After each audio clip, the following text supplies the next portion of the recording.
చాలని ఎవరు చెప్పారండి భర్త భోజనం చేసిన తర్వాతే నువ్వు తినాలని? ఎవరు చెప్పారండి నీ కట్టుబాట్లు ఇలా ఉండాలని? మన ధర్మం చెప్పింది. మన ధర్మం చెప్పింది. మన ధర్మం చెప్పింది. ఒంటి మీద గుడ్డలు ఇప్పుకుని తిరుగుతున్నటువంటి సంస్కృతి ఇదే ధర్మం అని చెప్పి చాటి చెప్పుకుంటున్నారు కొంతమంది. అది కాదు ధర్మము. నువ్వు వేసుకునేటువంటి వస్త్రాలు కానీ, నువ్వు మాట్లాడేటువంటి భాష కానీ, నువ్వు చూసేటువంటి చూపు కానీ, నీ ప్రవర్తన కానీ భారతీయ సంస్కృతికి అద్దం పట్టేలా ఉండాలని చెబుతుంటాను నేను. అందుకని మనము ఆదర్శప్రాయంగా మాత్రమే బ్రతకాలి తప్ప తలదించుకునేటట్లుగా మనం బ్రతకకూడదు. 60, 70, 80, 90 ఏళ్ళు వచ్చేసి నీ జీవితాలు ఏమాత్రం ఉద్ధరించమంటే ఇప్పటివరకు మనం సంపాదించుకున్నాం, తినేసాం, సంపాదించుకున్నాం, తినేసాం. మనవాళ్ళకి, కొడుకులకి, కూతుళ్ళకి అందరికీ ఆస్తులు ఇచ్చేసాం. కోర్టు కేసు చూసాం, పోలీస్ స్టేషన్ చూసాం, దరిద్రాలు చూసాం, దౌర్భాగ్యాలు చూసాం, అన్నీ చూసాం. హిందూ ధర్మం కోసం నువ్వేమి చేశావు? ఒక ప్రశ్న వేసుకుంటాం. హిందూ ధర్మం కోసం నువ్వేం చేశావు? హిందూ దేవీ దేవతల గురించి నువ్వేమాత్రం మాట్లాడావు? నీ పిల్లలకి ఎంతవరకు చెబుతున్నావు? ఏం చేస్తున్నావు? నలుగురు చచ్చిపోతే కలుస్తున్నాం మనం. ఇదే మన సంస్కారం.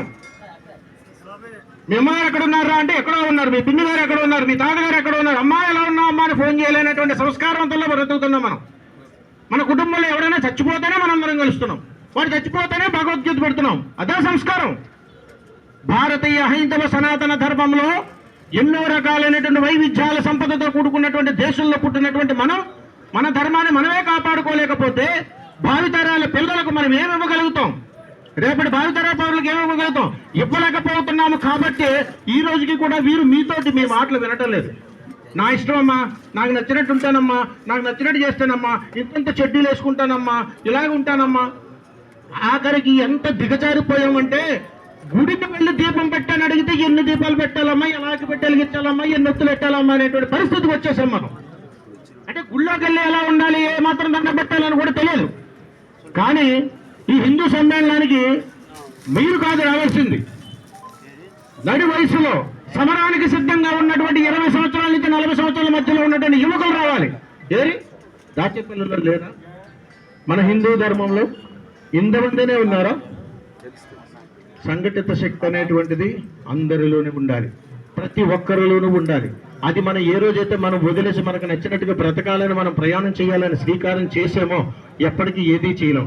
ఆఖరికి ఒక చిన్న మాట చెబుతాను, వింటారా? ముగించిన ముక్తకంటుంది చెప్పాలి. వింటాం సార్. ఇలా నిద్రపోతున్నారు, ఆకలిస్తుంది, షుగర్ ఉన్న వాళ్ళు ఉన్నారు, కీళ్ళ నొప్పులు ఉన్నవారు, నడు నొప్పులు ఉన్నవారు, ఇలా అంటున్నారు, అలా అంటున్నారు, ఏంద్రీ గోళ అనుకుంటున్నారు. నేను ఆనందపడుతున్నాను. ఎందుకో తెలుసా? నాకు జన్మనిచ్చినటువంటి తల్లిదండ్రులు మీరో ఉండి ఉండొచ్చు, నాకు విద్య నేర్పించినటువంటి గురువులు మీరో కూడా ఉండి ఉండొచ్చు, రేపు భావితరాలకి దేశ ప్రముఖులు వీళ్ళే కావచ్చు. ఇంత మహానుభావుల ముందు నేను మాట్లాడుతున్నాను అని అంటే మీకు జన్మనిచ్చినటువంటి తల్లిదండ్రులకు నేను శిరస్సు కొంచి పాదాభివందనాలు చేస్తున్నాను. ఏ తల్లి చేసుకున్నారో తెలియదు, కానీ ఈ క్షణాన్ని ఇక్కడ మనం దేశం కోసము ఇక్కడ కూర్చొని మనం మాట్లాడుకోబోతున్నామని అడిగితే నా దేశము ఎంత గొప్పది, నా ధర్మం ఎంత గొప్పది, నా సాంప్రదాయం ఎంత గొప్పది అని తెలుసుకోవడానికి ఇక్కడ దాకా నువ్వు రాగలిగావు అని అడిగితే నీ తల్లి ఎంత పుణ్యం చేసుకుంటే నీకు ఈ జన్మించి ఉంటుందయ్యా. అందుకని ఈ భారతదేశం మొత్తంలో ఎవరైనా హిందువే, ఎవరైనా హిందువే. పేరు మార్చుకున్నంత మాత్రాన, రంగు మార్చుకున్నంత మాత్రాన నువ్వేమి వేరే అవ్వవు. ఇక్కడే పుట్టావు, ఇక్కడే పెరుగావు, ఇక్కడే చావాలి.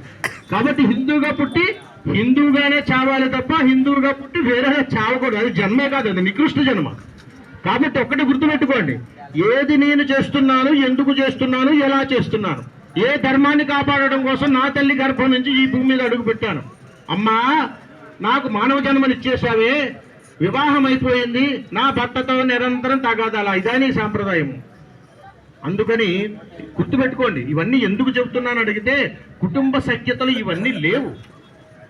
ప్రతి ఒక్కరు అనుభవిస్తున్నటువంటి నిత్య కర్మసూత్రాలు ఇవన్నీ ఎక్కడి నుంచి వస్తున్నాయి నీకని అడిగితే ఈ మాధ్యమాల్లోనూ, పరమతాలలోనూ, ఇతరత్రాట్లో ఇది చూసి అదేదో బాగుందని చెప్పి మనం వాతలు పెట్టుకుంటున్నాం.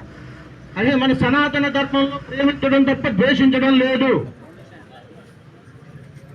హింస మన దాంట్లో లేదు, దాడులు లేవు.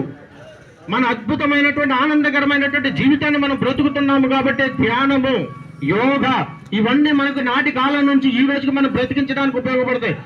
కాళీ ఆపుకున్న తర్వాత ఇప్పుడు నేను ధ్యానం చేస్తానంటే పరిగెడుతున్నాం మనం. ఇది ధర్మమా? పిల్లలకు అలవాటు చేయండి, భావితరాలకు బాసటగా నిలబెడతారు. యోగా అంటే ఏదో ఆసనాలు వేయడం కాదు. నీ జీవిత కాలంలో